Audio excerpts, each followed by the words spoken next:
Welcome to lesson 9 in power system analysis. In this lesson we will discuss about transmission line steady state operation. Well, when we talk about the steady state operation on transmission line, what we really mean is how the line is going to perform when we want to transmit certain amount of power through it.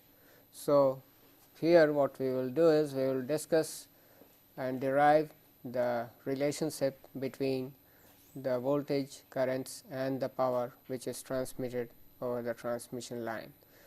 In the earlier lessons we had derived the models for the transmission line. Mostly we had used the ABCD parameter model and the pi equivalent circuit model. Here we will try to take help of the ABCD model and develop the power transfer relationship on the transmission line using this ABCD parameters. First we will consider 2 bus power system, the simplest one, a generating station supplying power to a load through a transmission line. The system as shown in this figure has this generating station which is connected to a bus bar. The voltage of this bus bar is Vs, because we call this bus as the sending end bus. The current flowing from the generator into this bus is Is, and then this bus sending end bus is connected to the receiving end bus at which the loads are connected, this by means of a transmission line. The transmission line, as we have said earlier, is characterized by the ABCD parameters. So, for this system Vr is the voltage at the receiving end, and normally what we assume is that we take this receiving end voltage phase angle as 0 degrees, whereas the sending end voltage phase angle as angle delta.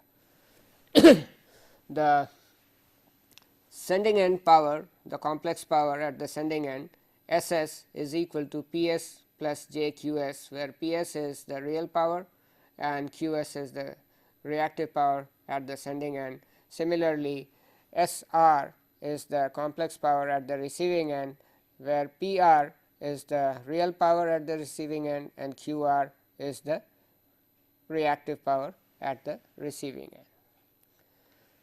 Now, we will try to develop the power flow relationship for this system.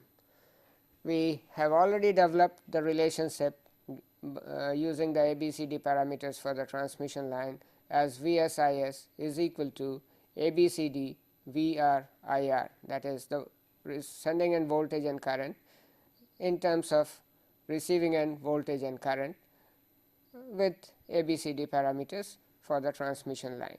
If we solve these equations, then in terms of the sending end and receiving end currents, then we will get the receiving end current IR is equal to 1 by B Vs minus A by B Vr, and Is is equal to D by B Vs minus 1 by B Vr.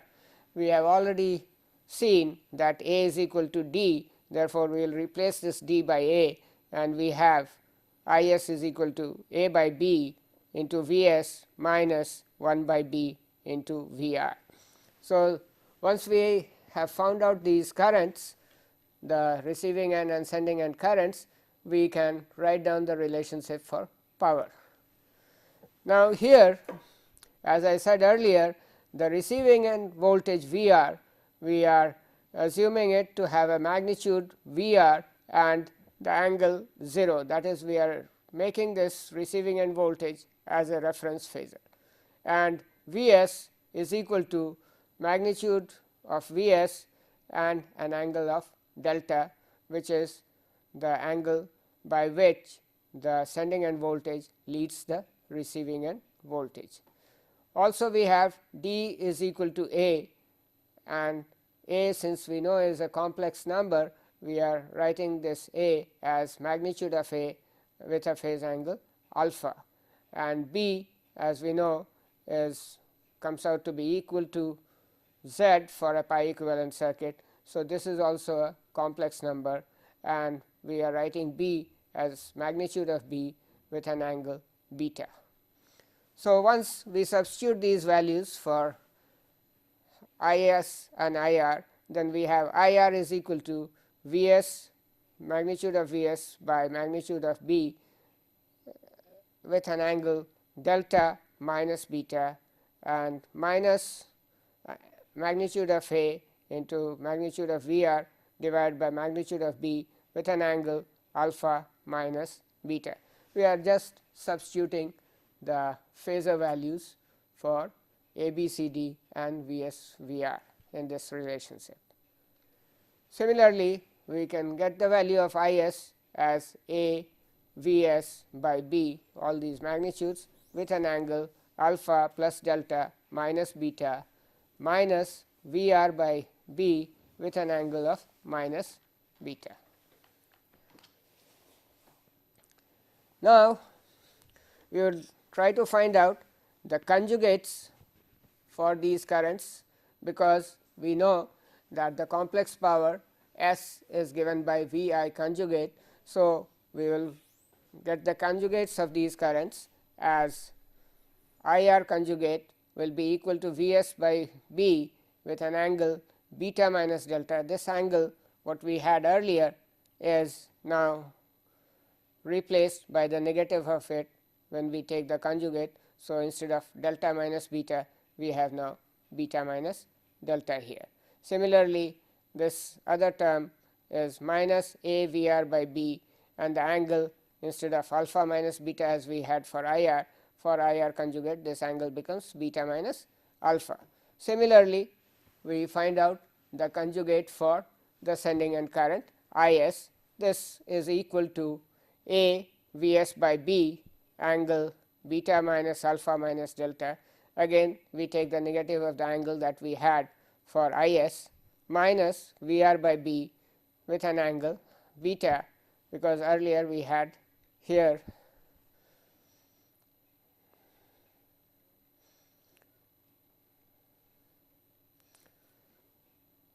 we had Is, here we had an angle of minus beta.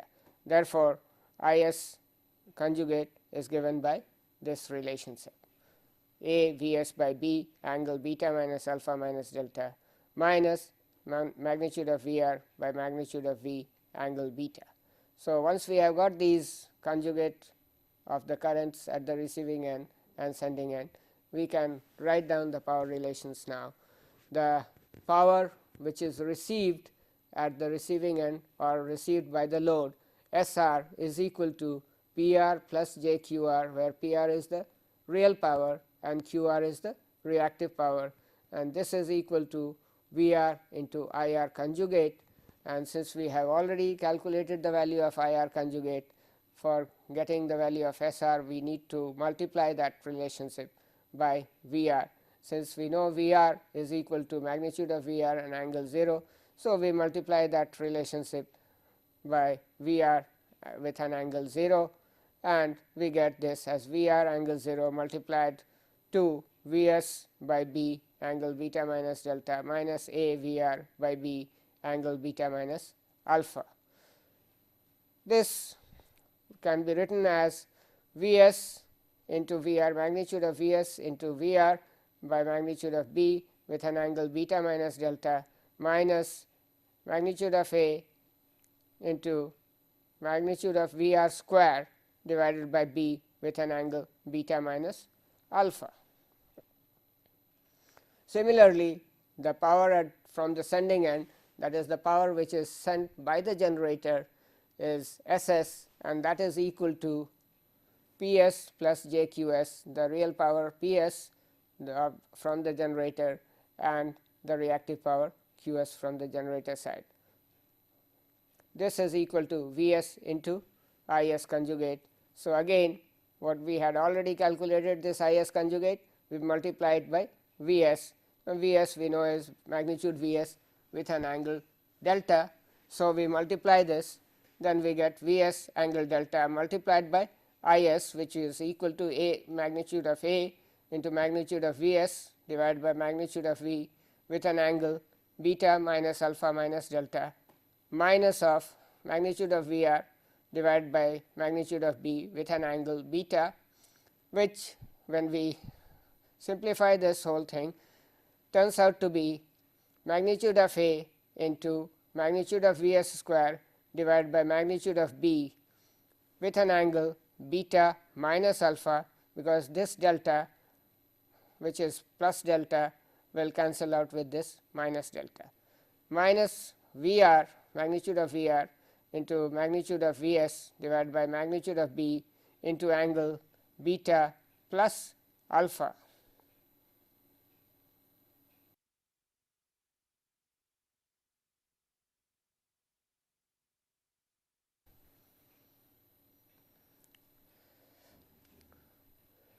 Now, if we take out the real and reactive parts from this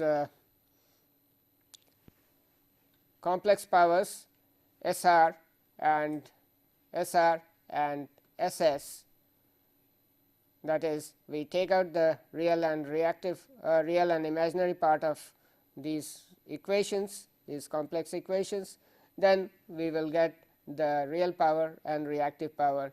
So, PR will come out to be Vs into Vr by B cos of beta minus delta minus A into Vr square by B into cos of beta minus alpha, and Qr, the reactive power at the receiving end, will be equal to Vs into Vr by B into sin beta minus delta minus A into Vr square by B sin beta minus alpha. Similarly, the real power at the sending end will become equal to Ps, and Ps is equal to A Vs square by B into cos beta minus alpha minus Vr into Vs by B cos beta plus delta, and Qs, the reactive power at the sending end, will be given by A into Vs square by B sin beta minus alpha minus Vr into Vs by B into sin beta plus delta. Now, these quantities PR, QR, PS, QS are giving us the relationship for real and reactive power supplied at the sending end and received at the receiving end. Now, from this equation, PR equation, we can see that for a given system voltage level, Vs and Vr will be very near to the system voltage and they do not change much. That is, if you have a 400 kV system or a 220 kV system, these values will be very near to 400 kV or 220 kV, whereas this beta is basically the angle of the impedance of the transmission line, that is, if we are using a pi equivalent circuit, or these parameters beta, alpha, all these are transmission line parameters, and once the transmission line is already there, then these parameters are fixed. So, we see for any given transmission line with the system voltage, for a given system voltage, we have only one parameter, this parameter delta, which can be varied, which is the power angle or the voltage phase angle at the sending end, and we can get a maximum power which can be transmitted or which can be received by the load on this transmission line for a given system voltage level, that will be equal to PR max. This is equal to Vs Vr by B, and when we make this beta equal to delta, then this cos beta minus delta is equal to 1, and this will be the maximum value, and that is what we get here, Vs Vr by B minus a VR square by b into cos beta minus alpha, and corresponding to this maximum power that will be flowing, we have the reactive power at the receiving end given by minus a VR square by b into sin beta minus alpha. Now, what we see from here is that if the real power is maximum, then the corresponding reactive power received at the load end has to be negative, means the power has to be transmitted for a leading power factor load. That is, the load power has to be leading for this condition. Now, in order to understand this phenomena of what actually is happening on the transmission line and get a better concept of this power flow and how it gets affected, we would like to make our system much more simpler. So, let us first make this line as a short line, and for short line we know A is equal to D is equal to 1 angle 0 and B is equal to Z angle theta. Z is the series impedance of the line and theta is the angle of the impedance. Then substituting these values, we get PR is equal to Vs VR by B, B is now Z. So, we have got Vs VR by Z cos of beta minus delta, beta is now theta. So, theta minus delta minus VR square, because A is now 1, VR square by Z into cos beta was the term. So, here it is cos theta. Similarly, we can write QR is equal to Vs VR by Z sin theta minus delta minus VR square by Z sin theta.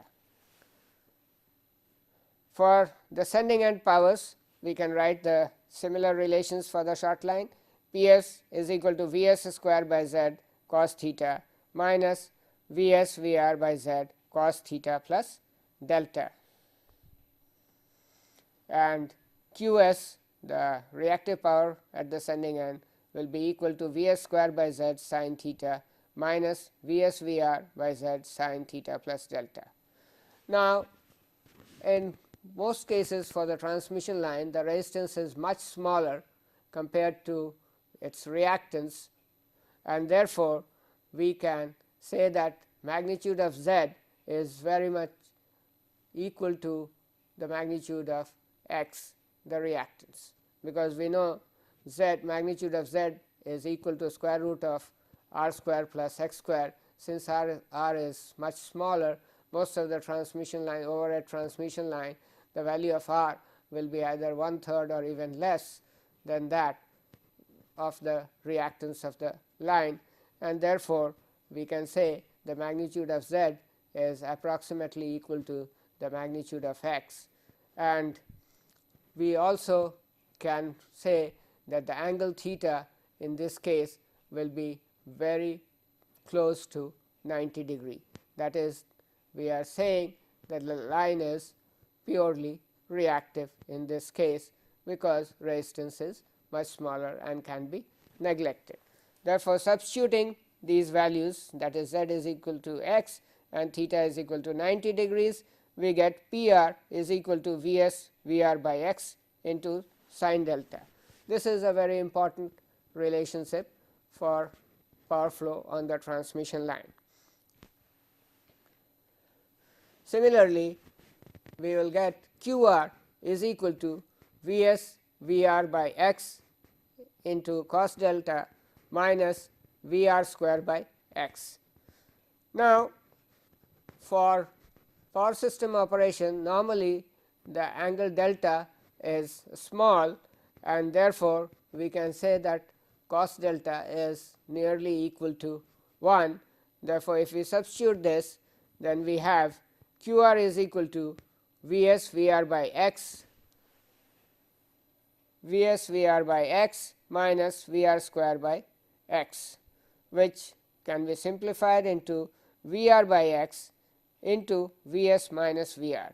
Now, this relationship for Q r and this relationship for P r, the real power received at the load end and the reactive power at the load end, is these are very important relation, especially for understanding what is happening. From these relationships we can draw following conclusions, that is, for fixed values of V s, V r and x, that is for a given transmission line and given system voltage, the real power depends on angle delta, the phase angle by which V s leads V r. This angle delta is called power angle. This is mainly because this is the angle delta which is determining how much power is going to flow on the line. Therefore, we call this as power angle. When delta is equal to 90 degree, P is maximum, that is the maximum power that can be transmitted through this system can be, when this delta is 90 degree, then sin delta is equal to 1, then the maximum power that can be transmitted is V s V r by x.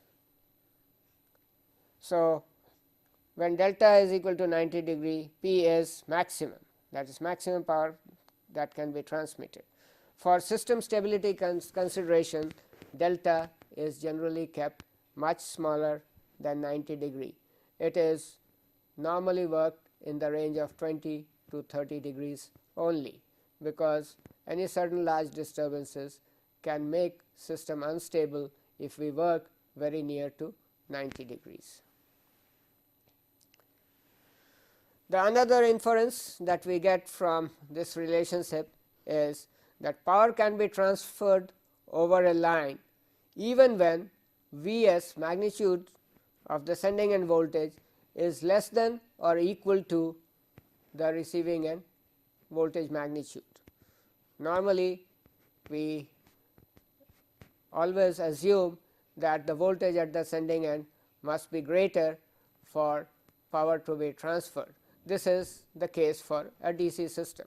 If a power has to be transferred from one end to other end, then the sending end voltage must be larger than the receiving end voltage. But in case of AC transmission system, this is not necessary. The value of the sending end voltage magnitude can be lower than the receiving end voltage magnitude, still real power can be transmitted over this line. It is the phase difference delta between V s and V r which determines how much power is going to flow. If delta is positive, that is V s leads V r, then the power will be flowing from the sending end to the receiving end. If delta is negative, that is if V s lags V r, then the power will be flowing from V r side to V s. So, it is this phasor angle which determines the direction of power flow and not the voltage magnitude. This is a very, very important concept in AC transmission.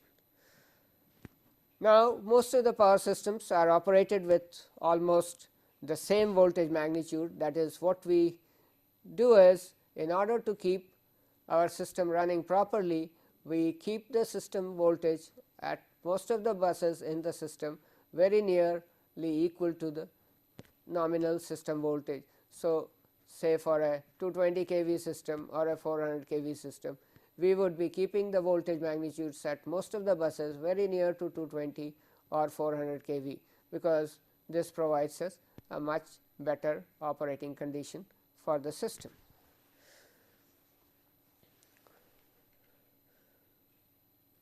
That is, power systems are operated with almost the same voltage magnitude, that is 1 per unit at important buses, by using methods of voltage control. This is what we will talk about later in this lesson. The third inference that we can derive from this relationship is the maximum real power transferred over a line increases with increase in Vs and Vr, that is the sending end and the receiving end voltage. An increase of 100% in Vr and Vs, that is if we double the voltage level of the transmission line, then the power transfer increases to 400%. That is, if the line initially was capable of carrying 100 MVA, now if we double the voltage, it will be able to carry 400. Sorry, if it was able to carry 100 MVA, now if we double the voltage, it will be able to carry 400 MVA.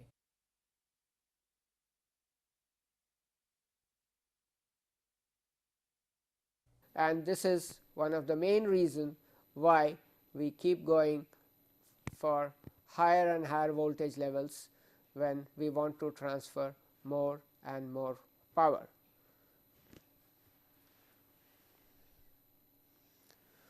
Another important inference that we can derive from this expression is the maximum real power depends on reactance X, which is directly proportional to the line inductance. Now, as we have seen, P max is Vs Vr by X. Therefore, if we decrease the value of X, P max will increase. A decrease in inductance increases the line capacity or the power transfer capability of the transmission system. Now, which means we need to decrease the inductance. As we had seen earlier, we can decrease the line inductance by using bundle conductors, because bundle conductors will increase the effective radius of the conductor and therefore reduce the inductance of the transmission line.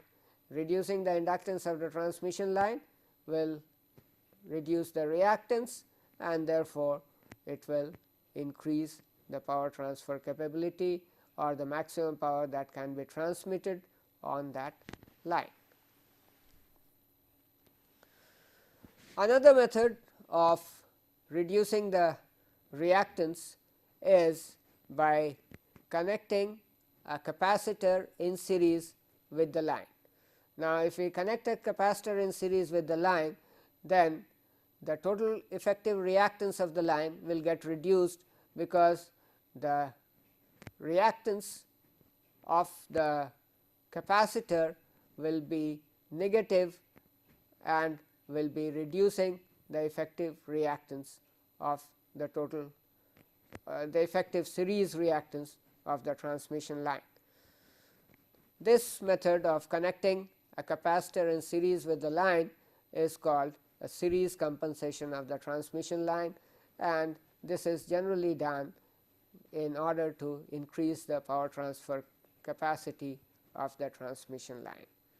Because as we had seen in the earlier lesson, most of the time we run our system at much below the thermal limits, mainly because the stability limits are the major problem, and we have to ensure that we run our system properly even when there is certain large disturbance which takes place in the system, like short circuits and tripping of lines or generators. Even when these take place, still the system should run synchronously, and for this we need that delta angle should be much lower than 90 degrees, that is in the range of around 20 to 30 degrees, and that is why unless we reduce the reactance of the transmission system, we cannot transfer large amount of power through that transmission system. Now, as I said, we can reduce by using a series capacitance, that is connecting a capacitance in series with the line. The series capacitors are usually installed at the middle of the line. This is generally done for one simple reason, that if we install them at either the sending end or at the receiving end, then when the loads are low, the voltage values at these ends can go very high because of the large amount of compensation which is available at those ends, whereas if we put them in the middle of the line, the voltage profile generally will be much better.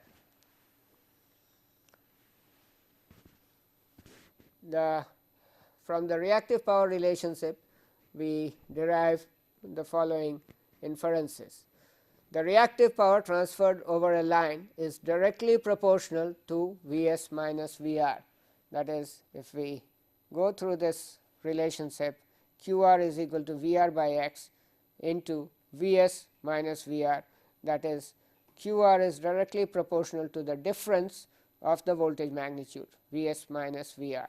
Therefore, we see that the regulation, that is the voltage difference that comes when the line is loaded, is very important, and that governs the reactive power flow on the transmission line.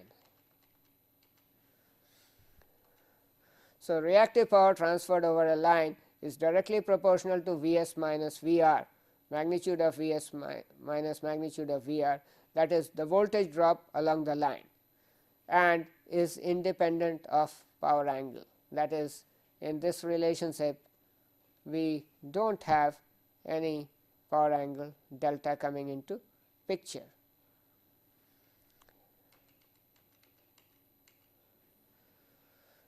This means the voltage drop on the line is due to the transfer of reactive power over the line. That is, it is because of the reactive power which is being transferred over the line that there is a large drop in the voltage. To maintain a good voltage profile, reactive power control is therefore necessary. That is, if we want that the voltage drop is not large, then we have to see that the reactive power transferred over the line is reduced as much as possible. This is done by means of what we call reactive power compensation of transmission lines. So, now we will look into how we control the voltage and so the reactive power flow on the transmission line. Reactive power compensation equipment has following effects. Basically, why we need this compensation? We need this compensation mainly to see that the voltage profile of the line is maintained as near the nominal value as possible. Now, the question comes, why it is so important? Well, if we go at higher and higher voltages, what we have is we need to insulate these lines from ground as well as the insulation between line to line, which means that we need to use insulators, and these insulators will be expensive if we need to provide large amount of safety factor. That is why at extra high voltages of 400 kV and above, the safety factors may not be very large in order to make the transmission system economic, and for this purpose we say that we work these lines or these transmission systems at a level of only around plus minus 5%.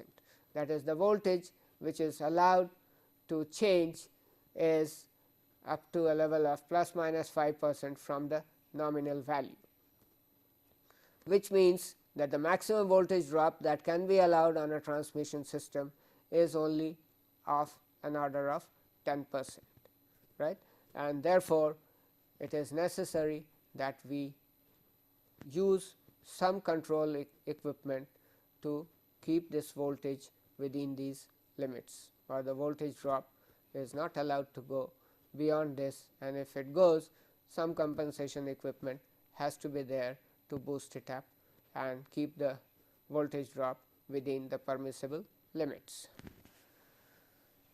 Now, the reactive power compensation equipment has the following effects. First is reduction in current. When we are reducing the reactive power flow on the transmission line, what we basically mean is the current component of the reactive power flow is also getting reduced, because we know the complex power is P plus j q, and if we and this is equal to V into I conjugate, and therefore, if we reduce Q, then we are reducing S, and we are thereby also reducing I, because V is very near to the nominal voltage. Therefore, if we reduce the reactive power flow on the line, we are also reducing the current.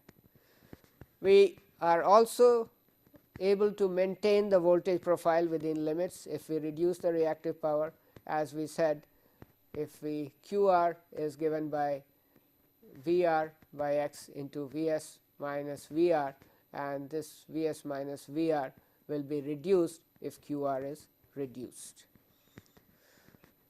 Since the current flowing gets reduced, therefore, the losses I square R losses on the transmission line will also get reduced. This is another advantage in having reactive power compensation on the system. Of course, this means that there is going to be reduction in investment in the system per kilowatt of load supplied, for the simple reason that if we are reducing the reactive power, we are reducing the current, and therefore, the transmission line that we are using can be of a smaller diameter as such, which will reduce our investment. Also, all the equipment that we have are rated in terms of their kVA or MVA capacity, that is the volt ampere capacity, not the kilowatt or megawatt or watt capacity. This is because all the equipment has a current rating associated with it, which is basically dependent on the I square R losses that can be dissipated from that equipment, so that the temperature of the windings and other parts of the equipment is maintained within a given limit. Otherwise, the insulation of the equipment will deteriorate very fast, and the machine will go out of order, because it will lead to short circuits. So, by using reactive power compensation, we are reducing the reactive power requirement of the system, and therefore, we are also reducing its kVA requirement, or we are reducing the investment in system per kilowatt of the load supplied. Now, decrease in kVA loading of generators and lines happens because of this, and this decrease helps us, because this decrease in kVA loading relieves the overload condition or releases capacity. Suppose I am running a system to its limit, say I have a 50 MVA generator, and I am running this generator at 50 MVA at 0.8 power factor. Now, that means the load is going to be only 40 kilowatt and the MVA is 50. Now, suppose I increase the power factor to 0.9, then what happens? Keeping the generator capacity or still running this generator at 50 MVA, now I will be able to supply 45 megawatt. That means, this 5 megawatt capacity is now released. So, I can supply more load from the same generator. Therefore, reactive power compensation helps in relieving extra capacity or relieving overload on the equipment, and that is generators, transmission lines, etc.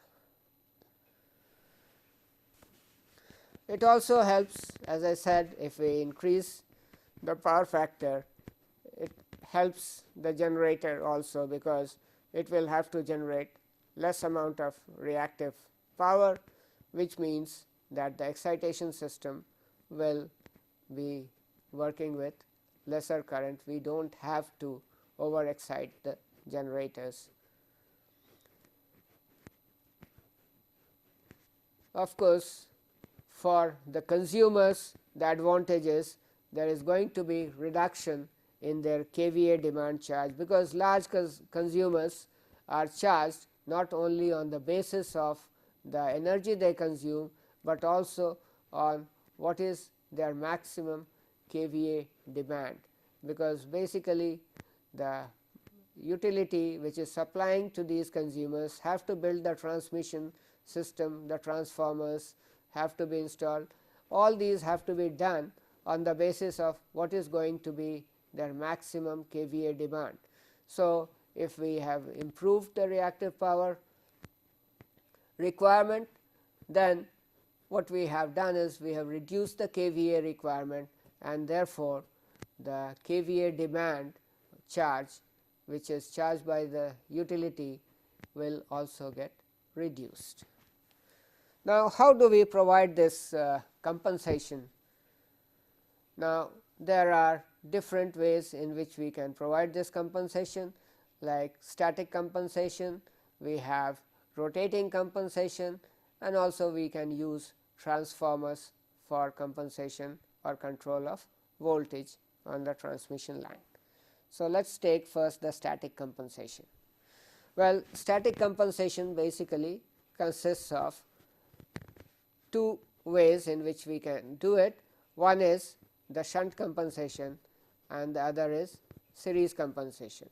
Normally, series compensation is done mainly for increasing the transmission capacity of the line, whereas the shunt compensation is used mostly for voltage control, because what it does is it supplies the reactive power to the load, and the reactive power which is demanded by the load is no longer flowing from the sending end to the receiving end, because this is now being supplied locally at the receiving end by the compensating equipment, and thereby releasing capacity on the transmission system. Now, what this shunt compensating equipment consists of? Normally, at the receiving end of the transformer, which will be a 3-winding transformer, the tertiary winding is normally a delta connected winding. So, suppose we have a 400 kV to 220 kV transformer and its tertiary is 11 kV. Now, the compensating equipment is normally connected at the low voltage or the tertiary winding, which is at low voltage, and this equipment consists of basically some capacitors which are permanently connected, some capacitors which are switchable and can be connected or disconnected depending on the demand, and a variable reactor or a saturable reactor, which is the current of which can be controlled by means of thyristor or GTO. So, this is a controllable reactor here. The current flowing through this reactor can be controlled, and therefore, this reactor becomes a variable reactor, and therefore, using the equipment with this capacitors and variable reactor, we can give any value of compensation that we want. Basically, if you see, it is how much capacitance that we are providing that will decide how much compensation we are doing. Normally, when the load is high or during the peak load period, the loads being mostly inductive in nature, it will be the lagging reactive power which will be demanded by the load.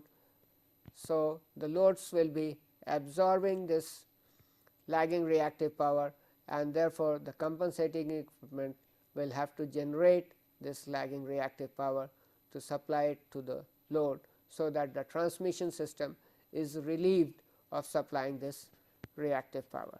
Now, how much is that? That can be found very easily. We have the current flowing in the capacitive shunt capacitors given by V s by root 3 into X c, where X c is the capacitive or the reactance of the capacitors, and V s is the voltage. V s is the voltage which is line to line voltage or the system voltage. Now, for a 3-phase system, if we assume these capacitors to be connected in star, then for the 3-phase system we will have the total 3-phase reactive power supplied by these capacitors will be equal to 3 times V by root 3 X c into, this is I c, into V, that is per phase voltage or phase to neutral voltage, V by root 3. This comes out to be equal to V square by X c. Similarly, for this reactor, will be absorbing the reactive power, and that will be given by again this relationship Q L is equal to minus V square by X L, right. If we are writing these voltages in kilovolts, then these values will be in terms of megawatts. Now, when the load is low or we have very light load condition, in those conditions what happens is these high voltage transmission line has large amount of charging capacitance. So, there is large amount of charging current which flows through them, which produces large amount of reactive power, and since the load is low, there is not enough absorption of this reactive power. Because of this, what happens is the receiving end voltage goes up, right. Sometimes this voltage can go much higher than that of the sending end. This again is problematic, because we have said earlier that we work within a voltage range of plus minus 5%, and if this voltage goes beyond that, then there is a chance of insulation failure for the insulators on the transmission line, because the voltage will go beyond their rated capacity. This cannot be allowed, and therefore, we under light load conditions we have to absorb the reactive power, and that is done by this reactor. So, we have both absorption of reactive power when we want and generation of reactive power most of the time when the load is low high. We need this part more and this part very less, whereas when the load is very low and the voltage is going higher, then the current through this can be increased and these can be switched off, and again the voltage can be maintained. Now, instead of using static compensators, earlier people were using rotating compensators. These rotating compensators are nothing but synchronous motors which are not mechanically loaded, that is, they run at no load. So, they are designed as synchronous motors running at no load. It is only the excitation that we vary, and varying this excitation we can make these machines either absorb reactive power or generate reactive power. So, a synchronous compensator can supply lagging VARs up to its rating, that is up to its designed capacity. So, by over exciting this synchronous machine, we can supply large amount of lagging VARs, and by making this machine run under excited, we can absorb the lagging VARs. That is, generally these are rated to absorb up to 50% of its rated capacity. in terms of megawatts. So, thus a synchronous compensator of a certain rating is equivalent to a static capacitor of that rating, that is, because it can supply lagging bars with that capacity, which a capacitor also can do. Therefore, we can say it is equivalent to a capacitor or a static capacitor of that rating, and since it can absorb up to half of that rating, it is equivalent to that of inductor of half its rating.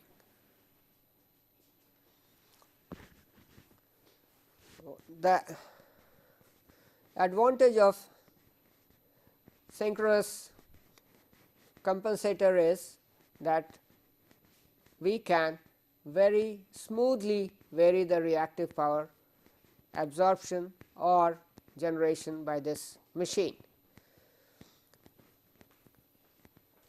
Another advantage of the synchronous compensator is that it can be overloaded for short periods, whereas this is not possible with static capacitors, because if you try to overload them, they will normally puncture, whereas these synchronous machines have some amount of overload capacity for short periods.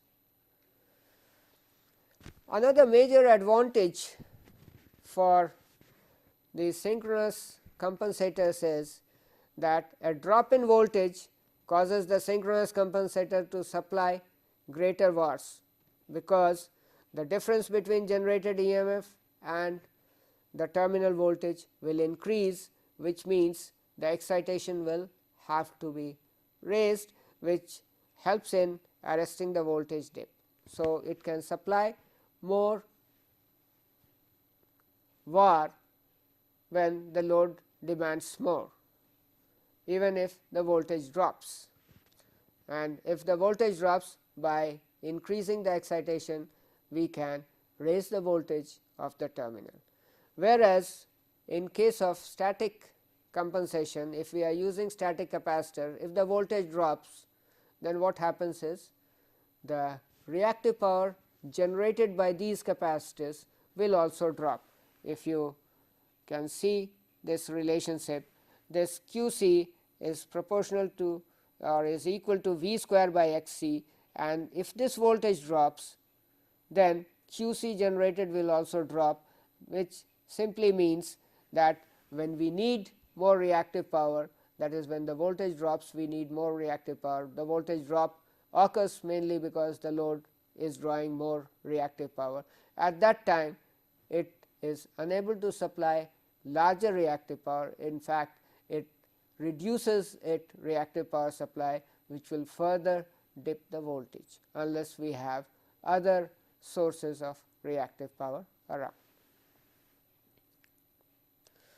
So, in case of static capacitors, a drop in voltage causes a reduction in VAR delivered to the system.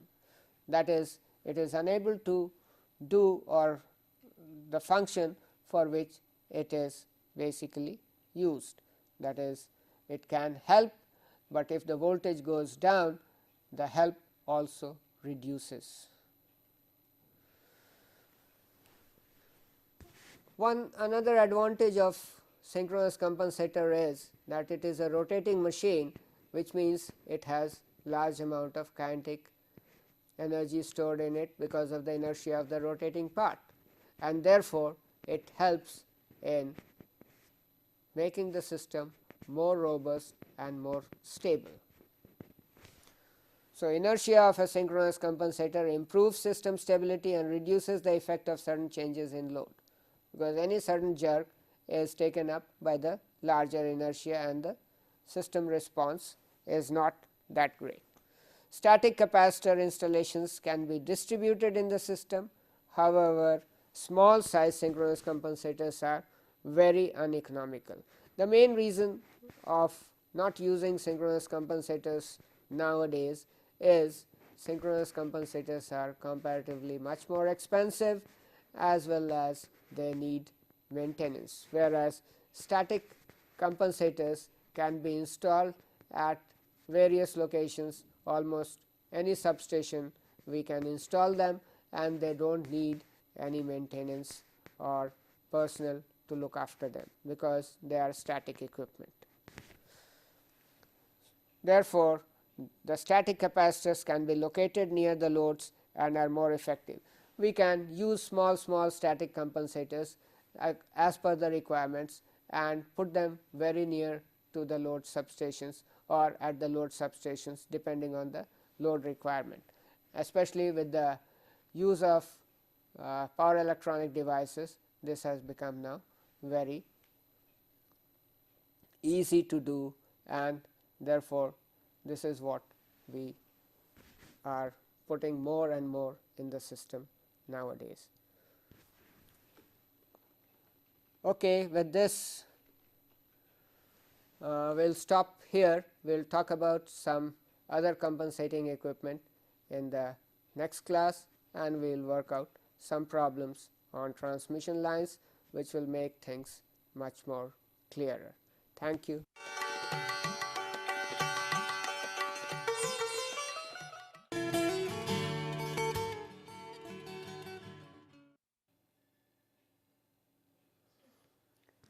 Welcome to lesson 10 on power system analysis. In this lesson, we will be continuing from what we did in lesson 9, that is transmission line steady state operation. In lesson 9, we talked about the power flow equations on transmission line under steady state operating conditions. We also discussed how we can compensate for the reactive power flow on the line and thereby maintain the voltage profile on the line. Now, we will take up another problem. Now, this problem states a 3-phase 132 kV overhead line delivers 60 MVA. Mind it, this is 60 MVA, not megawatt. 60 MVA at 132 kV and power factor 0.8 lagging at its receiving end.